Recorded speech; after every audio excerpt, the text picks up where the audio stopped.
As the kids say, that's tough sledding, Chief. Here in the losers bracket, they had a lot going up against him here. We're going to jump straight over to Stray Dogs and TamagotchiCrew. We're going to get that fired up, and we're going to take a look. I believe we're going to be on the side of Stray Dogs here. Dalwy is who we're going to be watching, who is a Zero Aura. And I will say that last game is the best I've seen Zero Aura look all day long. And if you don't get in on a Zero Aura and take advantage of how squishy they are, they can certainly take over the game.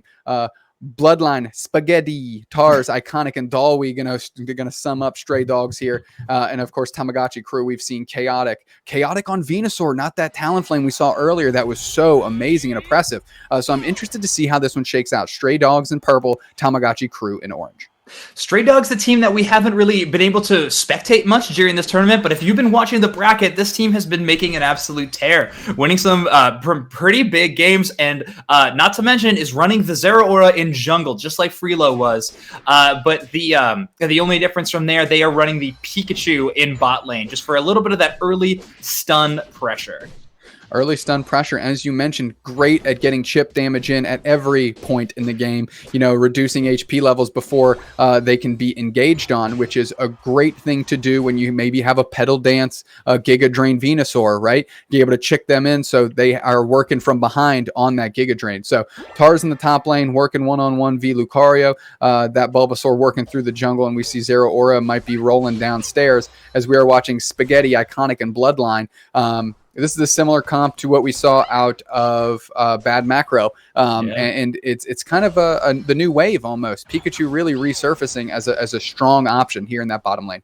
It really is, especially when you don't respect the amount of damage that Pikachu can do. You don't expect that much to come from range from someone in such an early level, but Pikachu can dish it out at the start. Absolutely. We see a little bit of pressure, though. TamagotchiCrew coming in, and I'm glad to see they stuck with their Wigglytuff. It seems almost every other team that was playing it fell off of it, and they're able to eye down that Sylveon and mow them down as Morning and Hiroki are forced back into their goal zone. Dalwy invading here and putting the pressure on Zero Aura, one of the strongest early game Pokemon, and trying to go down, but just so happened that KO on Blue allowed them to jump into the jungle and help out their jungler themselves. And that opens the door for Stray Dogs to push a little bit and get an earth-shattering 6 points in.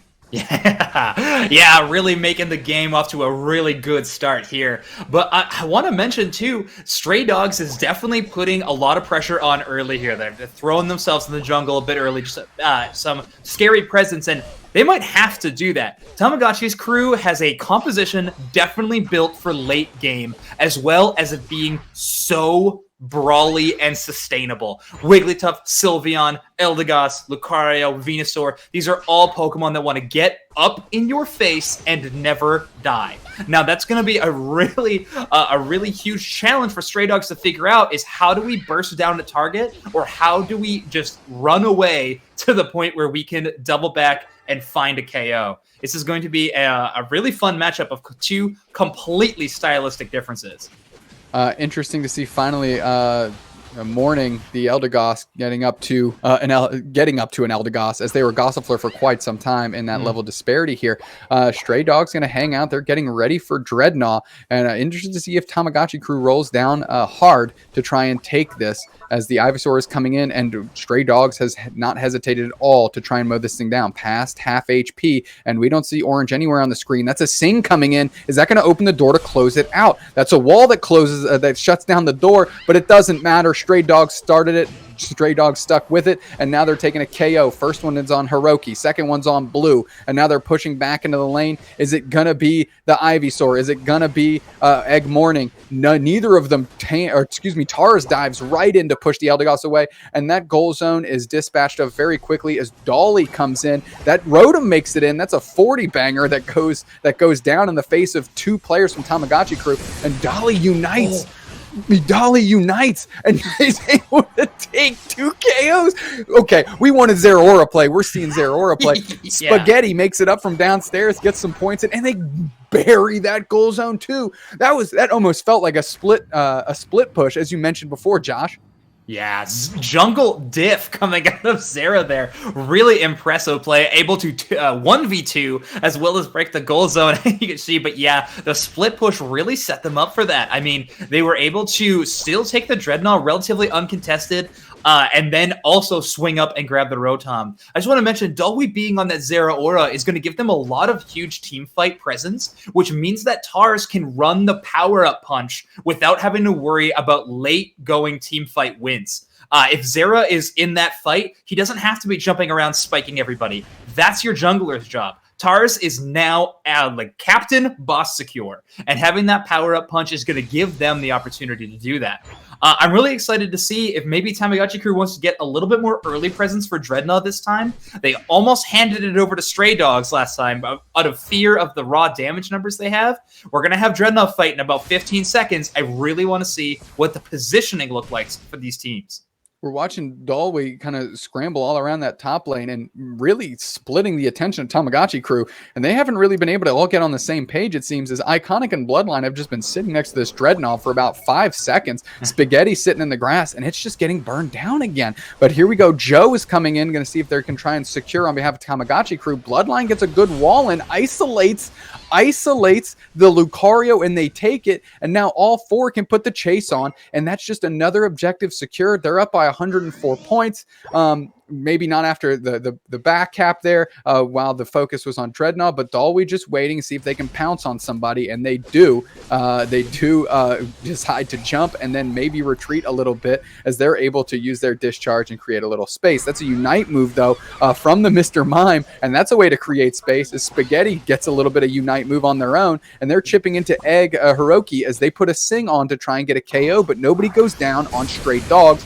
And now that's another Unite move from the Zera Aura as they're just mowing through and able to just barely miss out on that Rotom. Orange taking it out from under the nose of Stray Dogs, but paying in the form of 2 KOs. Yeah, Tars getting a 3 KO streak, really nice. I mean, the only thing that they're giving up here is the Rotom, but it looks like that Rotom's going to be KO'd before it can even leave its spawn point. So not a huge loss entirely. I think Tamagotchi's crew's decision to go up and try to backcap after knowing they lost that Dreadnought was a good one. It gave the Sylveon the Unite move online. It gave the Eldegoss the Unite move, which allowed them to snap up that coin flip on that Rotom, but in the end, Stray Dogs is able to adapt and shut that play down. So really impressive. We're at the 3-minute mark, and we have a lot of points scored already. Both teams almost in and around that 200 mark.